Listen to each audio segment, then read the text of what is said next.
Hello friends, welcome back to our channel. আমার চ্যানেলে তোমাদের অনেক অনেক ওয়েলকাম আর ভালোবাসা জানাই। আশা করি তোমরা সবাই খুব ভালো আছো।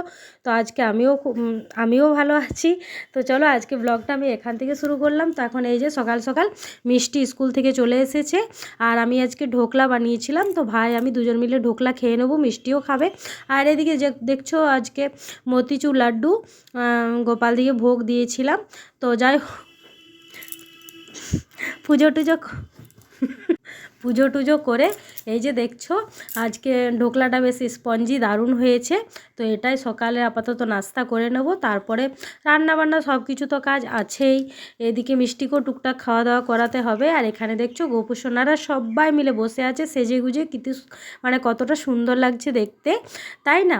ওদেরকে বেশ ফুল টুল দিয়ে প্রতিদিনই ভালো করে সাজিয়ে গুছিয়ে রাখি, যাতে দেখতে সোনা দিকে খুব সুন্দর লাগে। কারণ আমরাও সারাদিন সেজে গুজে থাকি, তো ওরা কেন থাকবে না, তাই না? আর এই যে দেখছো বাকি সবাইকে একটা করে লাড্ডু দিয়েছি। আজকে প্রসাদে এটাই দিলাম। আজকে আপাতত বাজার থেকে কিছু আনা হয়নি, কারণ অন্যদিন আঙ্গুর নিয়ে আসি, হয়তো তরমুজ নিয়ে আসি, কিছু একটা নিয়ে আসি, কিন্তু আজকে ফল টল কিছু আনা হলো না, তো এগুলোই দিলাম। কিন্তু আজকে এই যে দেখছো সবজিগুলো, তো সবজিগুলোর অবস্থাটা খুবই খারাপ।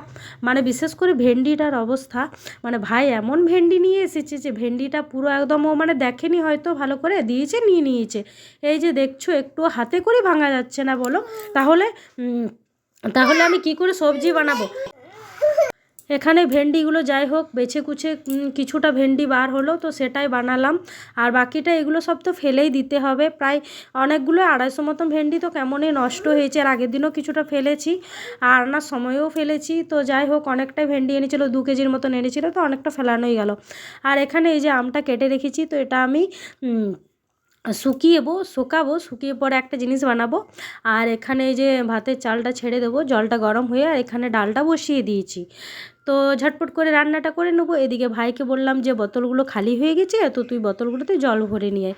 তো এখানে আমাদের এখানে সামনে কল আছে, তো ওখানে গিয়ে ভাই ভরে নিয়ে এলো। ওখান থেকে খাবার জলটা আনা হয়, আর বাকি বাড়িতে তো জল আছে, সেটাতে বাকি কাজ সব কিছু কমপ্লিট হয়ে যায়।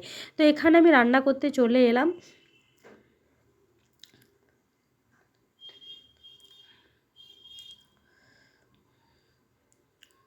এই যে দেখছো এগুলোতে ঢোকলাটা বানিয়েছিলাম। তো একদিকে ভালোই হয়েছে, ইডলি স্ট্যান্ডে ইডলিও বানানো হয়, মোমোও বানানো হয়, ঢোকলাও বানানো হয়। কতটা সুবিধা বলো, একটা স্ট্যান্ড কিনে এত কিছু বানানো যায়, তাই না? তো যাই হোক এটা মায়ের আছে। তো মায়ে কিছুদিন আগেই নিয়ে এসেছে।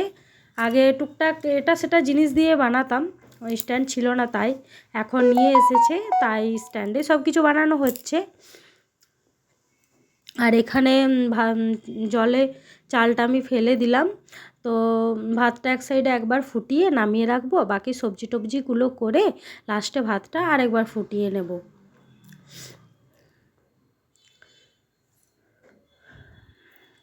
আর এখানে সবজিগুলো তো কাটা প্রায় প্রায় কমপ্লিটই হয়ে গেছে, অতটা বাকি নেই। আর এখানে দুধগুলো দেখছো, তো দুধগুলো গরম করে রেখে দিয়েছি। এখানে জামটাতেও দুধ আছে আর সসপ্যানটাতেও দুধ আছে।